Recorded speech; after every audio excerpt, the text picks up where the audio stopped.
नमस्कार दोस्तों, मैं सेल्स विद नमन से रितेश शर्मा आपका इस सेशन में स्वागत करता हूं।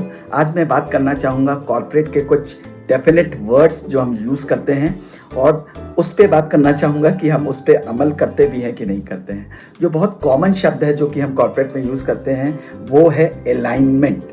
सो are we aligned? So are we on the same page? Are we thinking alike? So ये बहुत बार हमें मीटिंग में सुनने को मिलता है और कहने को और सुनने में ये शब्द बहुत अच्छा सुनाई देता है, बट क्या हम सही में अलाइंड हैं कि नहीं ये जानना बहुत ज़रूरी है। रियल जो मीनिंग है, जो रियल परिभाषा है अलाइनमेंट की, वो ये है कि हम किसी भी प्रोजेक्ट में एक दूसरे के साथ इस तरीके से जुड़े हैं जहाँ पर कोई भी कम्युनिकेशन गैप नहीं है, जहाँ पे जो प्रोसेस है वो सबको क्लियर है। अगर किसी प्रोजेक्ट में 10 लोग इन्वॉल्व हैं तो 10 लोगों की अंडरस्टैंडिंग एक जैसी है, चाहे वो लेवल 1 पे हो चाहे वो लेवल 10 पे हो, और अकाउंटेबिलिटी और रिस्पॉन्सिबिलिटी सबकी डिफाइंड है।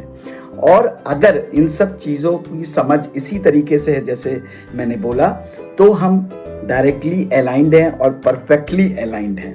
सो कॉर्पोरेट में जब भी हम ये अलाइनमेंट का शब्द यूज़ करते हैं या परफेक्टली अलाइंड का शब्द यूज़ करते हैं, तो ये जानना बहुत ज़रूरी है कि क्या हम कम्युनिकेशन सही कर रहे हैं, क्या हम सब एक ही पेज पे हैं, हम सबको सेम अंडरस्टैंडिंग है। So number 1 is alignment, which I explained. Second is productivity. Now what is productivity? So productivity or productive hours, how do we calculate the productive hours in a typical corporate setup? So productivity के सबके अलग अलग मायने हैं।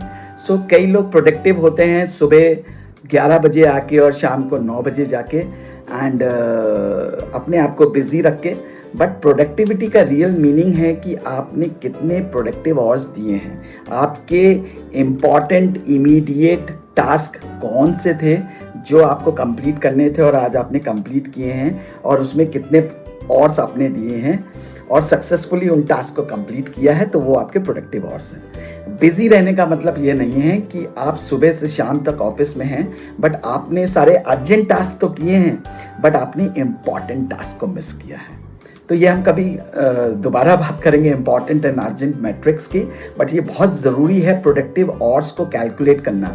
ये किसी और के लिए नहीं है, ये अपने लिए है। चाहे हम ऑर्गेनाइजेशन के लिए काम कर रहे हैं, चाहे हम अपने लिए काम कर रहे हैं, प्रोडक्टिव आवर्स को समझना ये हमारी जिम्मेदारी है। इवन ऑर्गेनाइजेशन में भी हम जितना प्रोडक्टिव आवर्स से काम करेंगे ये हमारे लिए अच्छा है। हम बेहतर समय का उपयोग कर पाएंगे, समय पे ऑफिस आएंगे और समय पे ऑफिस से जाएंगे। सो आज 2 चीज़ों की हमने बात करी है, 1 is alignment and 2nd is the productive work hours, और ये दोनों के दोनों कॉर्पोरेट में बहुत यूज होते हैं। सोचिएगा, समझिएगा और अपनी बेबाक राय इस पर रखिएगा।